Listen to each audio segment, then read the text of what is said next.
আসসালামু আলাইকুম।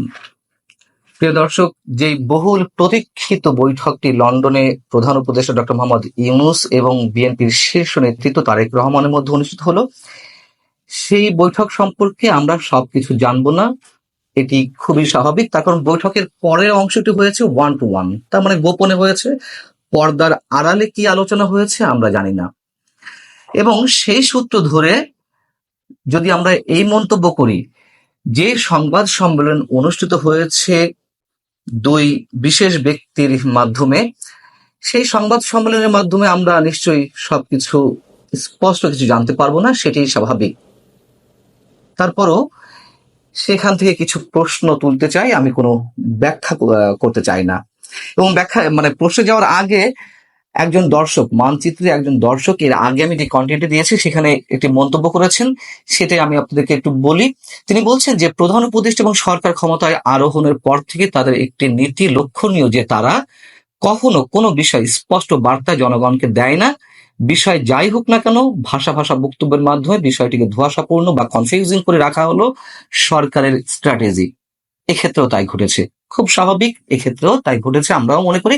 এবং বিএনপির পক্ষ থেকে যে প্রতিনিধি বা বিএনপির যিনি প্রতিনিধিত্ব করেছেন সংবাদ সম্মেলনে, আমির খসরু মাহমুদ চৌধুরী, বিএনপি স্থায়ী কমিটির সদস্য, তার কাছ থেকেও আমরা খুব খোলাসা কোনো বক্তব্য পাবো না, এটাই স্বাভাবিক। এবং এই যে স্বাভাবিক অস্বাভাবিক কথাগুলো তুলে ধরলাম, এর মধ্য দিয়ে নিঃসন্দেহে পুরো জাতি অন্ধকারের মধ্যে রয়েছে, এটুকু আমরা বলতেই পারি। এখন যে প্রশ্নগুলো তুলতে চাই, যেই খলিলুর রহমান সম্পর্কে বিএনপির এত আপত্তি, যেই খলিলুর রহমানকে বিএনপি বিদেশি নাগরিক হিসেবে ট্রিট করলো, খলিলুর রহমান আবার, তার মানে জাতীয় নিরাপত্তা উপদেষ্টার কথা বলছি, তিনি খোদ তারেক রহমানের নাগরিকত্ব নিয়ে প্রশ্ন তুললেন। এবং যেই খলিলুর রহমানের পদত্যাগ দাবি করে আসছে বিএনপি, তিনি কেন এরকম একটি গুরুত্বপূর্ণ বৈঠকে সরকারের পক্ষ থেকে এক ধরনের প্রতিনিধিত্ব করলেন? তারেক রহমানকে তিনি রিসিভ কেন করলেন? এবং যে সংবাদ সম্মেলন অনুষ্ঠিত হলো সেখানেই কেন তিনি ফোকাসড হলেন খুব বেশি করে? কেন তিনি সব উত্তর দেওয়ার চেষ্টা করলেন? সরকারের নিরপেক্ষতা নিয়ে প্রশ্ন তোলা হয়েছিল বিএনপির পক্ষ থেকে, এবং সেই নিরপেক্ষতার জায়গা থেকে খলিলুর রহমান সহ অন্য দুই ছাত্র উপদেষ্টা মাহফুজ আলম এবং আসিফ মাহমুদের পদত্যাগ দাবি করা হয়েছিল। আমরা দেখলাম যখন সেনাপ্রধান গত 21শে মে অফিসার্স অ্যাড্রেসে সরকার সম্পর্কে নানান ধরনের প্রশ্ন তুললেন, সেই অবস্থায় যখন ডক্টর মোহাম্মদ ইউনূসের পায়ের তলা থেকে মাটি সরে যাচ্ছিল, তখন তিনি যখন আবার বিএনপিকে ডাক দিলেন, বিভিন্ন রাজনৈতিক দলের সঙ্গে বৈঠক করলেন, সেখানেও আমরা দেখলাম বিএনপির প্রতিনিধি দল যে বৈঠক করতে গেলেন, সেই সময় ডক্টর মোহাম্মদ ইউনূসের পাশে আসিফ মাহমুদ সজীব ভুঁইয়া উপস্থিত ছিলেন।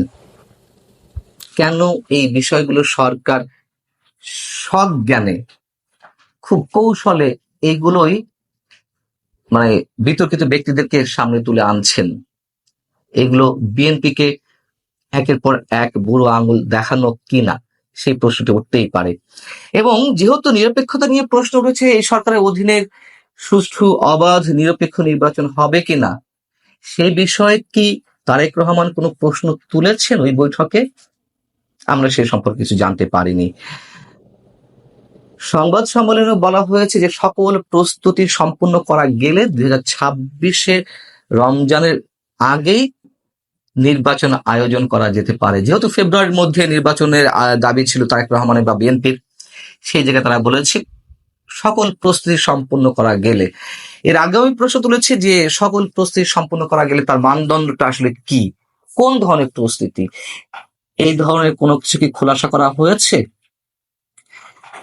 এবং শুরুতে যেহেতু দুই পক্ষের প্রতিনিধিদের মাধ্যমে ওপেন আলোচনা হয়েছে, পরবর্তীতে পর্দার আড়ালে সরকার প্রধান এবং বিএনপি প্রধান আলোচনা করেছেন, সেই জায়গা থেকে যদি প্রশ্ন করি, অনেকে প্রশ্ন করছেন যে সেখানে কি কোনো ধরনের আসন সমঝোতার বিষয়ে কোনো ধরনের কথা হয়েছে, আসন ভাগাভাগি হয়েছে, যেগুলো অনেকের মনে প্রশ্ন যে আসন ভাগাভাগি হতে পারে, বা বিএনপির কাছে, তারেক রহমানের কাছে আসন ভাগাভাগির প্রস্তাব এর আগে দেওয়া হয়েছে। এই বিষয়ে আমি আরো 5-6 মাস আগে একটি কথা কন্টেন্ট করেছিলাম।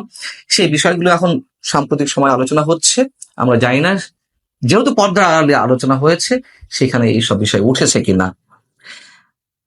তারেক রহমান দেশে ফিরতে পারবেন কিনা বা তারেক রহমানের দেশে ফেরা নিয়ে আলোচনা হয়েছে কিনা, সংবাদ সম্মেলনে একজন সাংবাদিক এই প্রশ্ন করলে আমির খসরু মাহমুদ চৌধুরী যে উত্তরটি দিয়েছেন তা হচ্ছে, এই ব্যাপারে আলোচনা করার প্রয়োজন আছে বলে মনে করি না।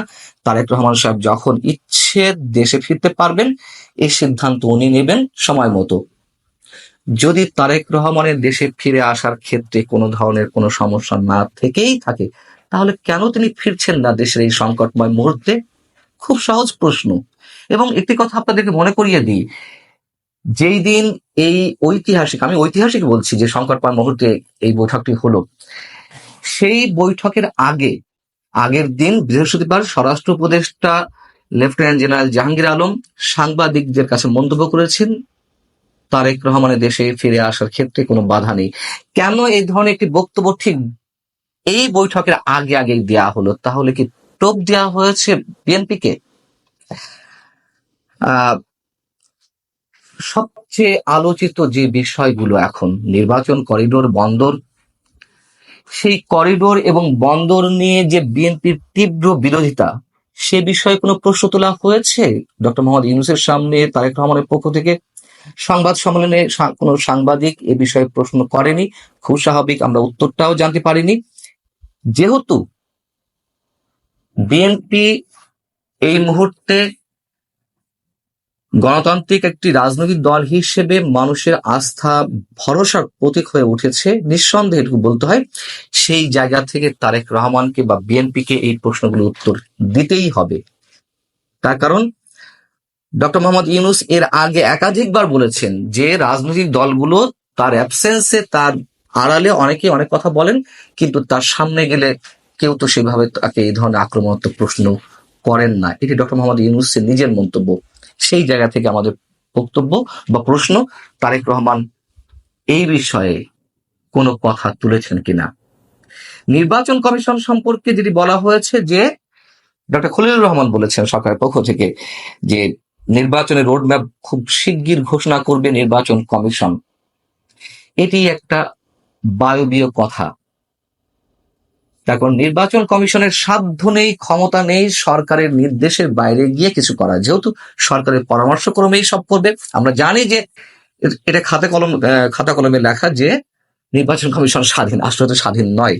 অতএব বলটি তুলে দেওয়া হয়েছে নির্বাচন কমিশনের কোর্টে। সেটি নির্বাচন কমিশন আদৌ করবে কিনা কোনো ধরনের রোডম্যাপের ঘোষণা, অনেক বড় একটি প্রশ্ন। সব মিলিয়ে যে প্রশ্ন তিনটি খুবই গুরুত্বপূর্ণ, এর মধ্যে বলেছি, আরো একবার বলি, যেহেতু পর্দার আড়ালে আলোচনা হয়েছে সরকার প্রধান এবং বিএনপি প্রধানের, সেক্ষেত্রে আসলে কি কোনো ধরনের গোপন সমঝোতা তাদের মধ্যে হয়েছে, অথবা কোনো ধরনের সমঝোতা ছাড়াই কি বৈঠক শেষ হয়েছে?